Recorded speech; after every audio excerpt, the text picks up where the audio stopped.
Hey there, ever held a piece of history right in the palm of your hand? No, I'm not talking about some dusty old museum artifact or forgotten family heirloom.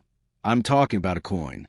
That's right, a small, round, copper coin that tells a story way bigger than its size.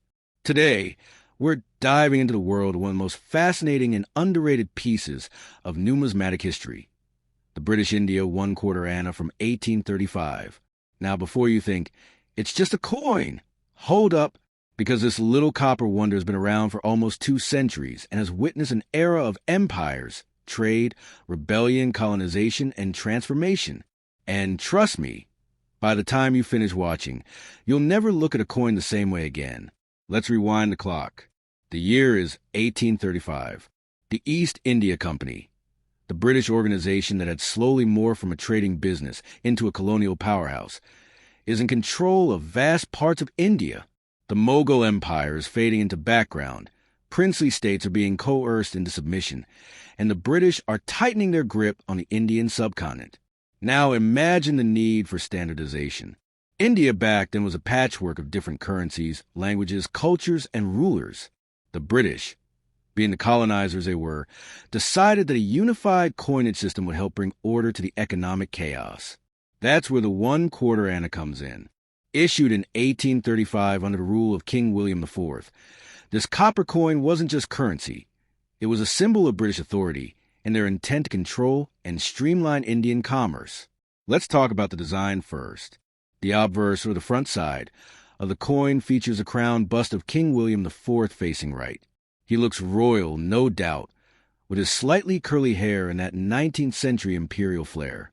Around his portrait, the words read, William I King. And no, that's not a typo.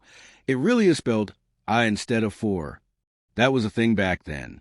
Flip the coin over, and you got the denomination 1/4 anna, followed by the year 1835. But here's where it gets really interesting. You'll see the same denomination written not just in English, but also in Persian and regional Indian scripts like Devanagari or Bengali, depending on the mint. This multilingual approach wasn't just inclusive, it was strategic. The British needed the local population to accept and trust this new coinage, so they made sure everyone could read it. This coin was primarily minted in 3 cities, Calcutta, now Kolkata, Bombay, now Mumbai, and Madras, now Chennai. Each mint had slight variations in design, weight, and script, making them incredibly fun to collect. For example, Calcutta coins typically use Persian and Bengali, while Madras coins lean toward Telugu or Tamil scripts. But beyond the metal and the minting, think about the lives this coin touched. A 1/4 anna might not seem like much today, but back then it had real purchasing power. It could buy you a snack, a cup of tea, or even a short ferry ride. It exchanged hands at bazaars, was stuffed into cloth purses, jingled in the pockets of traders, and was saved by children for sweets. And let's not forget the colonial context. This wasn't just a coin, it was propaganda in metal form. The very fact that William IV's face was etched into every single one of these coins reminded every Indian who was really in charge. It was subtle yet powerful colonial branding. Now, you might be wondering, why 1835? Why not earlier? Well, that's because 1835 marked a major monetary reform initiated by the British. The East India Company officially adopted a standardized coinage system that year, replacing the various coins used across different regions of India. This made trade easier and allowed the British to assert stronger economic control. The 1/4 anna from 1835 also kicked off a long line of coinage under British India that would continue all the way until 1947, when India finally gained independence. Coins from different eras tell us a lot about changing rulers, technologies, and even social norms. Another cool thing? These coins were made of pure copper and struck manually in many cases, which means no 2 coins are exactly identical. Slight differences in pressure, die alignment, and would give each coin its own unique character. Collectors today go crazy for these. A well-preserved 1835 1/4 anna can fetch a decent price in numismatic circles. And the more unique the script or mint mark, the more valuable it becomes, especially if you've got one in uncirculated or proof condition. It's like the holy grail for coin collectors. But it's not just about value. It's about connection. Holding a coin from 1835 is like holding a story. Imagine the fingers that touched it, the voices that argued over its price, the children who played with it, the rebels who used it during uprisings, and the merchants who counted dozens of them after long days' trade. This coin has seen history. It was around during the First War of Independence in 1857. It survived famines, revolutions, and reforms. It's witnessed railway lines being laid across the subcontinent and the rise of new cities. It's been there through 2 world wars and the dawn of a free India. And here's a little secret. Even though millions of these were minted, very few have survived the test of time in good condition. Copper corrodes easily, and many of these coins were lost, melted, or worn down. So if you ever come across one in decent shape, treasure it. You're holding a piece of a forgotten world. In the next segment, we'll go even deeper.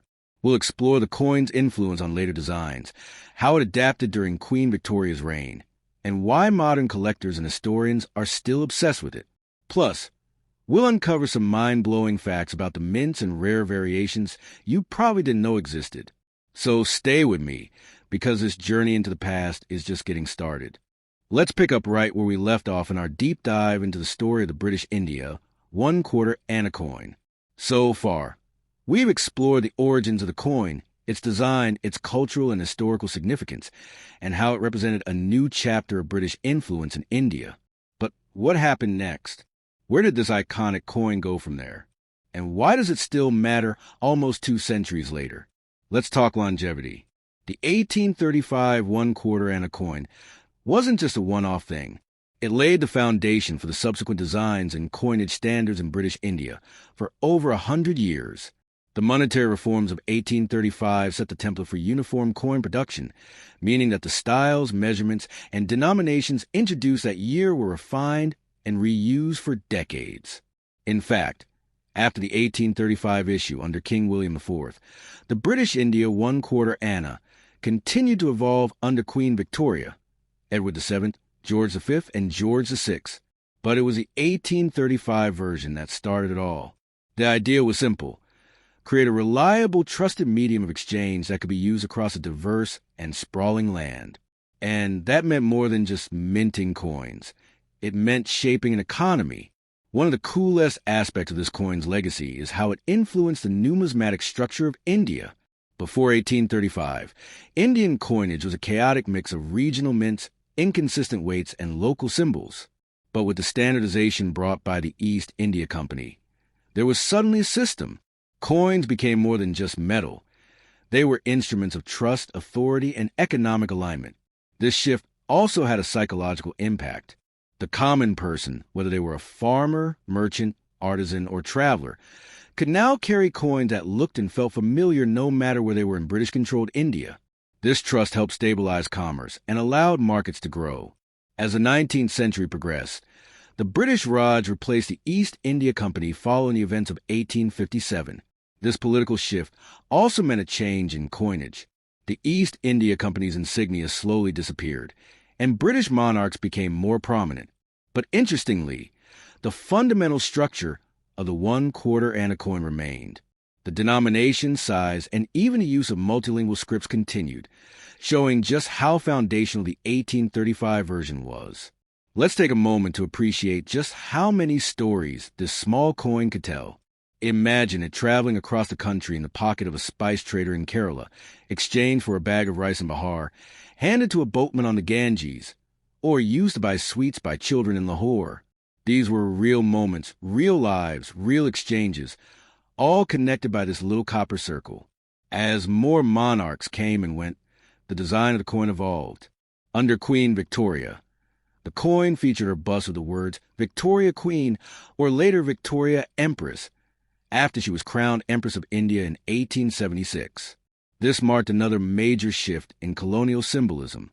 Where William Ivy's portrait was regal but subtle, Victoria's image was grand and dominating. Her crown and attire reflected the deepening imperial ideology of the British Empire. By this time, mints were also becoming more technologically advanced. Mechanical presses replaced hand-striking techniques, which meant coins were more uniform and lasted longer. However, That also meant fewer errors and variations, which ironically makes the earlier versions, like the 1835 one-quarter anna, far more valuable to collectors today. Another reason the 1835 coin is so revered is because of its material. Being made entirely of copper, it was accessible.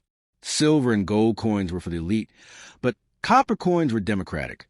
They were used by the masses, and that means there were countless interactions, exchanges, and tiny stories embedded in each one. It's not a royal artifact kept behind glass. It was a coin of the people.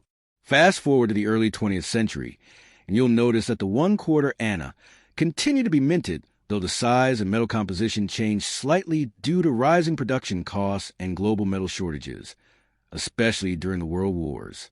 Eventually, aluminum and nickel made their way into the minting process. But collectors still look for the old copper ones, especially the 1835 edition, because of their rustic charm and historical depth. Let's shift gears and talk rarity. While millions of these coins were minted in the 1830s and beyond, only a fraction have survived in good condition. Most of the surviving coins are heavily worn, scratched, or corroded. Why? Because they were used daily for decades. They weren't luxury items. They were currency, plain and simple. That's why finding an 1835 one-quarter anna in uncirculated or near-mint condition is like hitting a mini jackpot in the numismatic world. So how do you identify a rare or valuable 1835 one-quarter anna coin? Well, start with the basics. 1. Check the obverse portrait. A sharp, well-defined image of King William IV adds value. 2. Look at the inscriptions. The clearer the William II King and the date 1835, the better.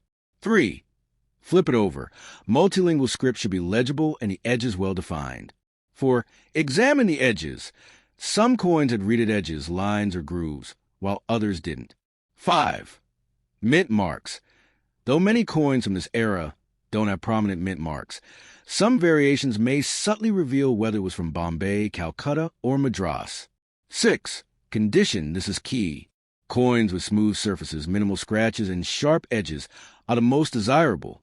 A coin in top condition can fetch anywhere from a few hundred to several $1,000s in auctions and private sales.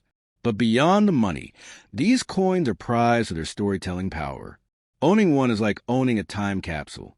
And speaking of storytelling, let's get into some truly fascinating facts. Did you know that counterfeit coins were a huge problem during the British era? Yep. In regions where official coins were scarce, local forgers would create imitations. Some were so good they fooled even experienced traders. Let's not forget their artistic value. The calligraphy, the portrait engraving, the bilingual or trilingual inscriptions. These coins were miniature works of art.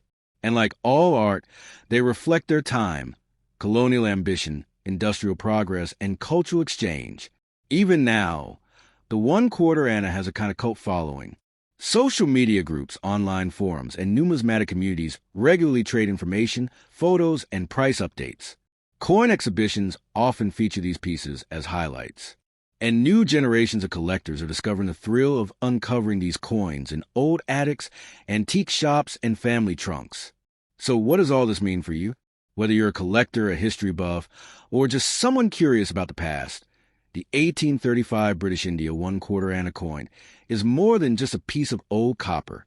It's a link, a bridge between centuries, a reminder that even the smallest items can hold the biggest stories. And maybe that's what makes it truly valuable. Not the auction price or the catalog listing, but the journey it represents, from colonial mints to digital marketplaces, from imperial hands to curious eyes like yours. So next time you come across an old coin, don't just brush it off as pocket change from the past. Look closer. You never know. It might just be an 1835 one-quarter anna. Waiting to share its story with you.